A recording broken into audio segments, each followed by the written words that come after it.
अगर कोई एक ऐसी ब्लॉकबस्टर सस्पेंस मूवी का सबसे महंगा वीआईपी टिकट खरीदे, जहां पूरे थिएटर को पहले से ही पता हो कि हीरो तो भाई शुरुआती सीन में ही बुरी तरह हार जाएगा, तो कैसा लगेगा?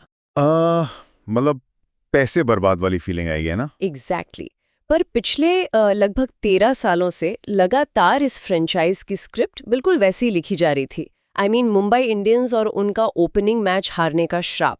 2012 से लेके अब तक एक भी ऐसी शुरुआत नहीं हुई जहां उन्होंने जीत के साथ आगाज किया हो। सही बात है, एकदम मनोवैज्ञानिक बोझ बन चुका था ये। हाँ, पर इस बार वानखेड़े स्टेडियम में जो आईपीएल 2026 का ये आक्रामक मैच हुआ ना, उसने सिर्फ उस 13 साल पुराने श्राप को नहीं तोड़ा, बल्कि मॉडर्न T20 क्रिकेट को खेलने का एक बिल्कुल नया ब्लूप्रिंट सेट कर दिया है। बिल्कुल। और आज के इस डीप डाइव में हम इसी मैच की डिटेल्स में जाएंगे। हाँ, क्योंकि आज के इस विश्लेषण में हम मैच रिपोर्ट्स, टिकटिंग डेटा और पिछले 17 सालों के हेड टू हेड आंकड़ों को सामने रखकर ये समझेंगे कि आखिर वानखेड़े में 221 रन का एक रिकॉर्ड टारगेट चेज करके एमआई ने बाकी सीजन के लिए क्या खतरनाक इशारा दिया है। और इस नतीजे को समझने के लिए हमें सिर्फ स्कोरबोर्ड नहीं देखना है। वहां उस मैदान पर चल रही मनोवैज्ञानिक जंग को समझना होगा। जब हम टिकटिंग डेटा जैसी चीजों का विश्लेषण करते हैं तो समझ आता है कि ये सिर्फ एक क्रिकेट मैच नहीं था यार। हाँ। ये एक ऐसी राइवलरी का अगला चैप्टर था जिसके पीछे सालों का इतिहास और फैंस का जुनून जुड़ा हुआ है। राइट, और जुनून किस लेवल का था ये इस बात से साफ होता है कि टिकट्स लेने के लिए लोग लिटरली किसी भी हद तक जाने को तैयार थे। ओ बाप रे। हाँ, डेटा दिखाता है कि बुक माई शो और गूगल पे पर टिकट्स अलग अलग फेजेस में बिकी।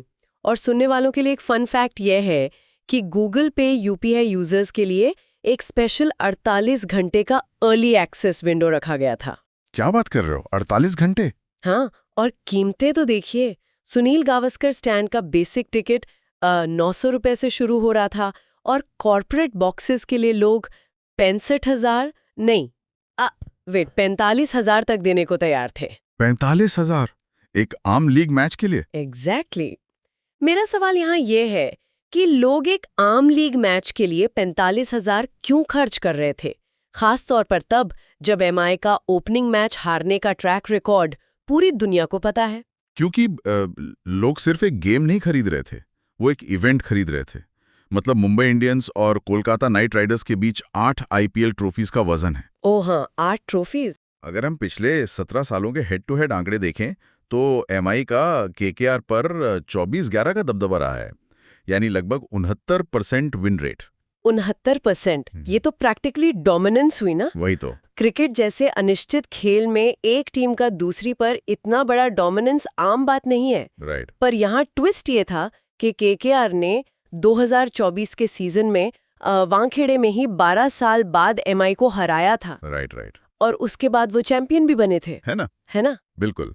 तो 45,000 खर्च करने वाला फैन बेसिकली ये देखने आया था कि क्या केकेआर अपने उस चैंपियन आत्मविश्वास के साथ वापस आई है या एमआई अपने 13 साल के ओपनिंग मैच हारने वाले श्राप के आगे एक बार फिर घुटने टेक देगी। ठीक है, तो एक तरफ 13 साल का ओपनिंग मैच हारने का श्राप और दूसरी तरफ एक ऐसी टीम जिसके सामने आपका रिकॉर्ड बहुत सॉलिड है, पर जो पिछली बार आपको आपके ही घर में हरा कर आई है।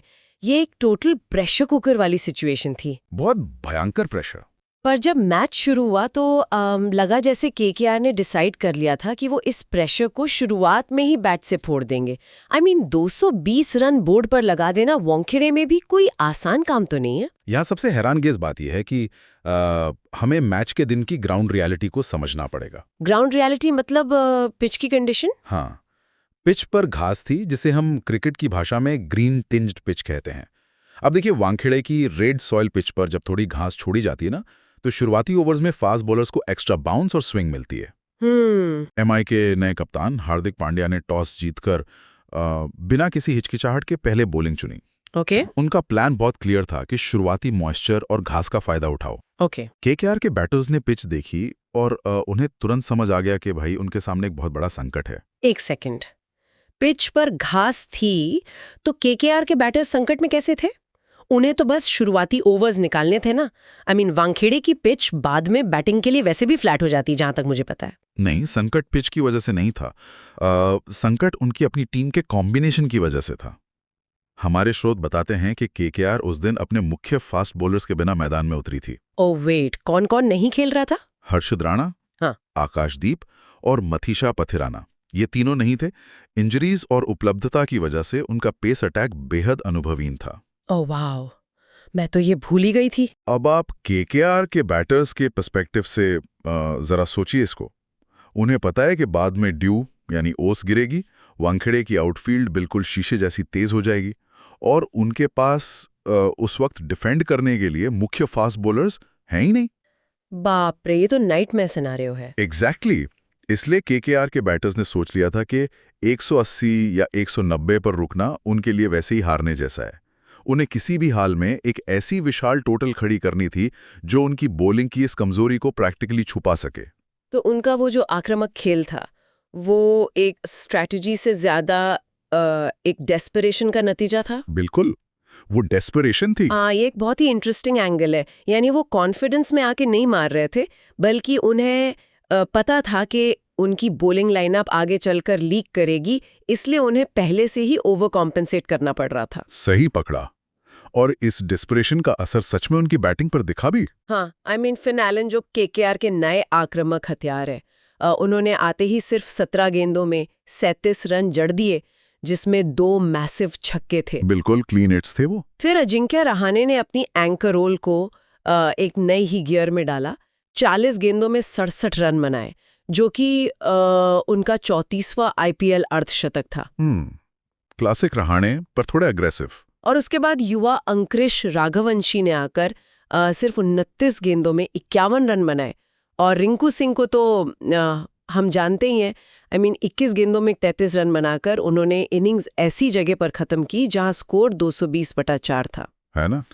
रहाणे की वो शुरुआत और फिर राघवंशी का जो मोमेंटम शिफ्ट था, इसने पूरे वानखेड़े के सी ऑफ ब्लू को प्रैक्टिकली खामोश कर दिया था। सच में स्टेडियम एकदम शांत हो गया था। और फिन एलन ने शुरुआत से ही हार्दिक पांड्या और जेरल कुवैची के खिलाफ जो रिस्क लिए, वो उसी डेस्परेशन को दिखाते हैं। उन्हें पता था कि पावर प्ले में मैक्सिमम रन्स बटोरने ही होंगे, चाहे विकेट्स गिरने का रिस्क क्यों ना हो। पर यहाँ मुझे इस पूरे कॉन्सेप्ट पर एक सवाल उठाना है। 220 का स्कोर, चाहे आपका बॉलिंग अटैक कैसा भी हो, अपने आप में एक मनोवैज्ञानिक पहाड़ तो होता ही है। हाँ, वो तो है। एक टाइम था जब T20 में 180 को एक मैच विनिंग टोटल माना जाता था। मॉडर्न T20 क्रिकेट और खासतौर पर वानखेड़े में, जहां ड्यू होती है और बाउंड्रीज छोटी होती हैं, क्या हम सच में ये मान सकते हैं कि 220 का स्कोर आजकल सेफ नहीं रहा?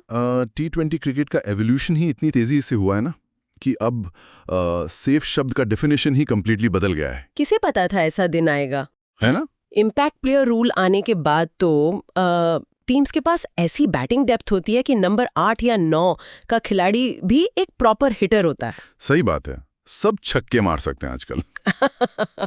और वानखेड़े जैसे मैदान पर जहां पिच का बाउंस ट्रू होता है, यानी बॉल बैट पर ठीक उसी लाइन और हाइट पर आती है जहां बैटर एक्सपेक्ट कर रहा होता है, वहां ड्यू गिरने के बाद बॉलिंग करना एक एब्सोल्यूट नाइटमेयर बन जाता है। क्योंकि बॉल गीली हो जाती है ना। एग्जैक्टली।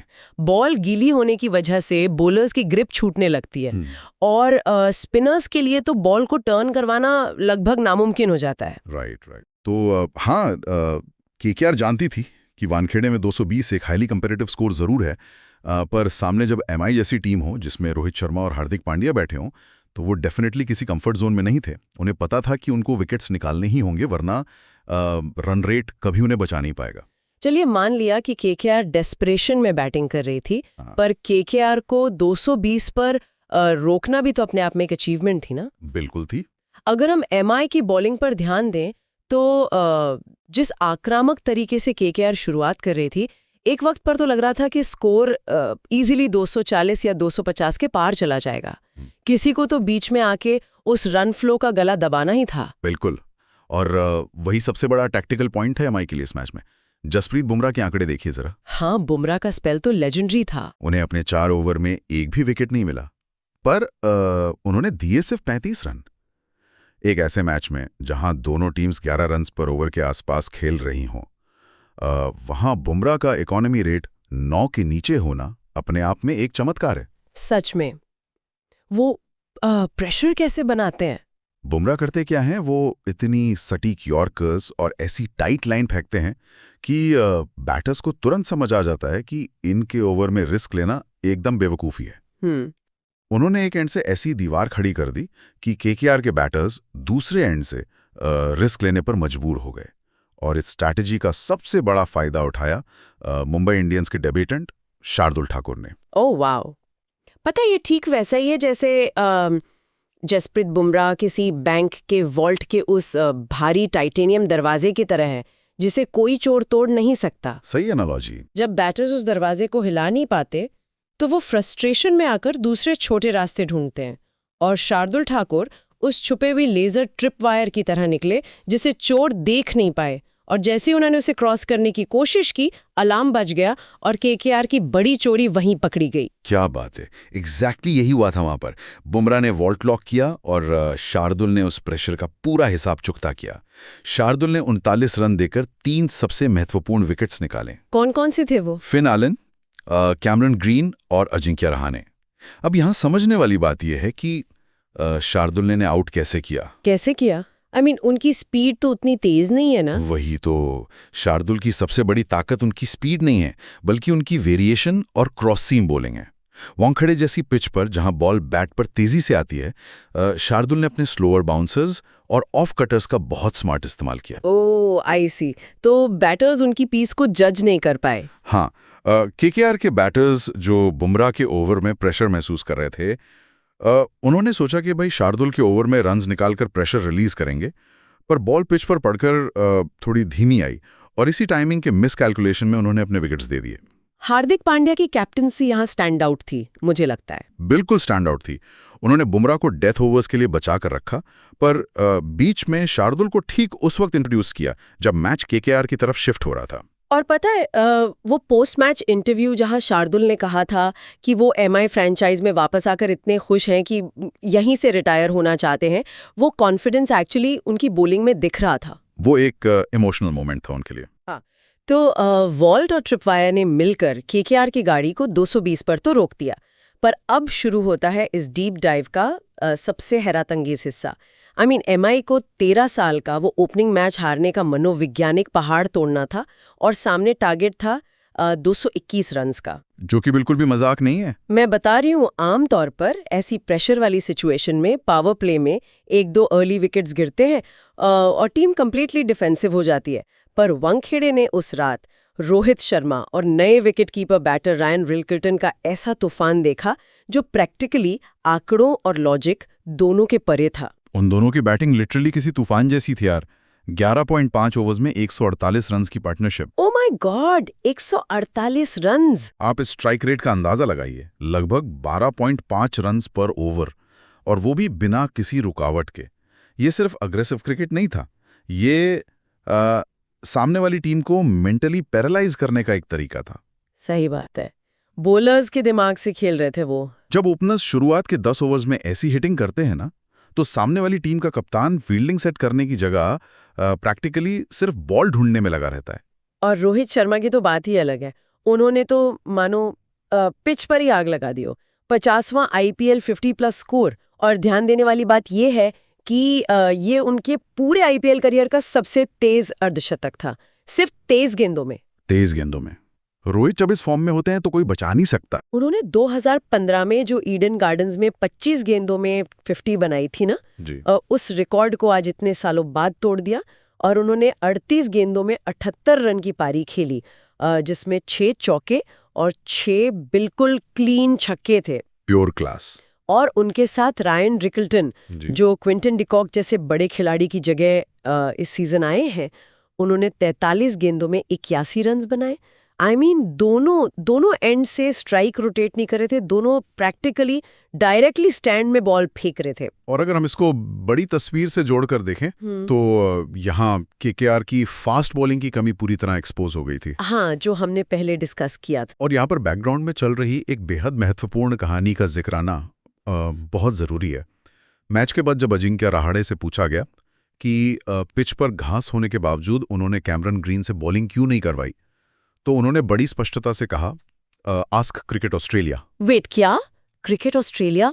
क्रिकेट ऑस्ट्रेलिया का एक international workload management rule IPL के बीच में एक फ्रेंचाइजी की मैच स्ट्रैटेजी को डायरेक्टली कंट्रोल कर रहा था। जी हाँ, और क्रिकेट के इस नए दौर की ये सबसे बड़ी सच्चाई है। ये तो माइंड ब्लोइंग है। इंटरनेशनल बोर्ड्स अपने प्राइम फास्ट बॉलर्स का वर्कलोड मैनेज करने के लिए फ्रेंचाइजीज पर सख्त पाबंदियां लगाते हैं। कैमरन ग्रीन बैटिंग कर सकते थे, पर उनकी बॉलिंग वर्कलोड पर स्ट्रिक्ट लिमिट थी ताकि आगे आने वाले इंटरनेशनल टूर्नामेंट्स के लिए वो फुली फिट रहे थे ठीक गेम के बीच में थे, और उन्हें पता था कि उन्हें एक फास्ट बॉलर की सख्त ज़रूरत है जो ये पार्टनरशिप तोड़ सके, पर नियम के चलते उनके हाथ पूरी तरह बंधे हुए थे। इसका इम्पैक्ट तो ग्राउंड पर बहुत भयानक रहा होगा, क्योंकि इस रिस्ट्रिक्शन का सीधा मतलब ये हुआ कि जो डेब्यूटेंट फास्ट बॉलर था ब्लेसिंग मुजाराबानी और बाकी जो थोड़े बहुत पेस ऑप्शंस थे उन पर अचानक से दुगना दबाव आ गया। बिल्कुल, सारा बर्डन उन पर आ गया। और हम सब जानते हैं कि रोहित शर्मा को पता है कि डेब्यूटेंट बॉलर्स का कॉन्फिडेंस कैसे तोड़ना है।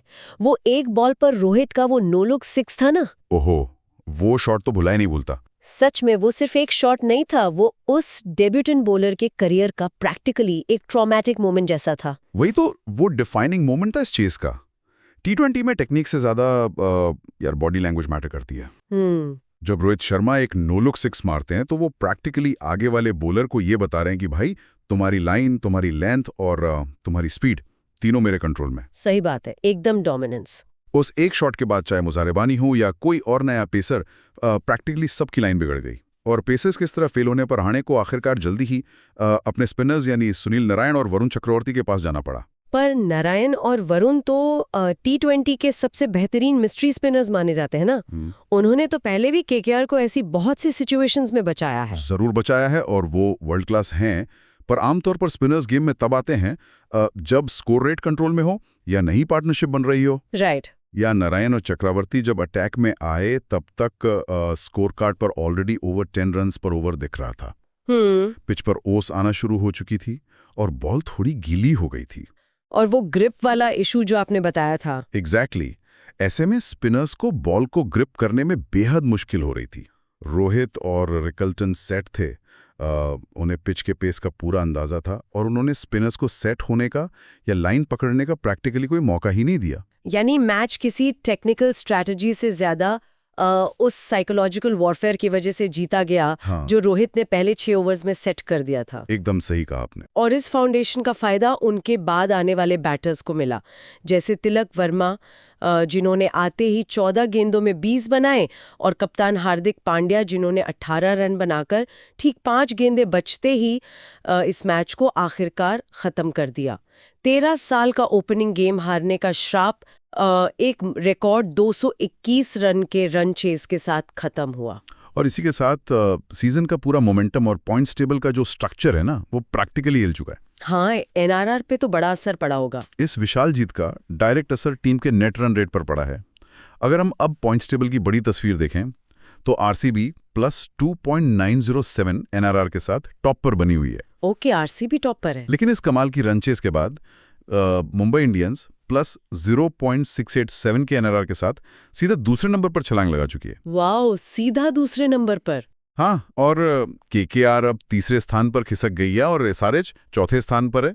शुरुआत में ही एनआईआर को इतना स्ट्रॉन्ग करना टूर्नामेंट के लेटर हाफ में बहुत काम आता है, जब प्रैक्टिकली प्लेऑफ की रेसेस टाइट हो जाती हैं। तो इस पूरे डीप डाइव से सुनने वालों के लिए सबसे बड़ा टेकअवे क्या निकल कर आता है कि T20 क्रिकेट में चाहे हेड टू हेड रिकॉर्ड्स किसी के फेवर में हो, चाहे मैच 13 साल से चली आ रही हार के बोझ के साथ खेला जा रहा हो, आखिर में मैच वही जीतता है जो ऑन फील्ड वेरिएबल्स को बेस्ट मैनेज करता है। बिल्कुल, जो ग्राउंड पर अडेप्ट करे वही जीतेगा। जैसे MI ने शार्दुल की क्रॉस सीम डिलीवरीज का ठीक वक्त पर इस्तेमाल किया, और दूसरी तरफ KKR इंजरीज और बोर्ड्स के नियमों जैसे वो कैमरन ग्रीन वाले मामले में बुरी तरह फंस गई। लेकिन इस मैच के नतीजे ने मेरे दिमाग में एक ऐसी चिंगारी जला दी है जो मुझे पूरे सीजन सताने वाली है। अच्छा, और वो क्या है? जोरी कम उनका एक पैटर्न कह लीजिए, वो हमेशा से उनकी धीमी शुरुआत रही है। हाँ, वो फेमस स्लो स्टार्टर्स हैं। वो आमतौर पर पहले 1-2 मैच हारते थे, अपनी गलतियों को एनालाइज करते थे, लाइनअप एडजस्ट करते थे और तब तक टूर्नामेंट का टेम्परेचर समझकर धीरे धीरे मोमेंटम पकड़ते थे। फिर प्लेऑफ्स आते आते वो ऐसी अनस्टॉपेबल टीम बन जाते थे जिसे हराना लगभग नामुमकिन लगता था। ये उनका क्लासिक प्लेबुक्स रहा है हमेशा से। पर आज उन्होंने पहले ही मैच में ना सिर्फ उस शराब को खत्म किया बल्कि उस प्रोसेस को ही प्रैक्टिकली बाईपास कर दिया, सीधे 221 रन चेस कर डाले। हाँ, ये अनकैरेक्टरिस्टिक तो था। तो सुनने वालों के लिए सोचने की बात ये है कि क्या पहले ही मैच में ऐसी भयंकर रूथलेस फॉर्म दिखाना और आंकड़े तोड़ना मुंबई इंडियंस के एक बिल्कुल अजय यानी इनविंसिबल सीजन का आगाज है, या फिर स्पोर्ट्स साइकोलॉजी के हिसाब से सीजन के ओपनिंग गेम में ही अपनी एब्सोल्यूट पीक फॉर्म पर पहुंच जाना उनके लिए आगे चलकर एक नया और खतरनाक श्राप बनेगा।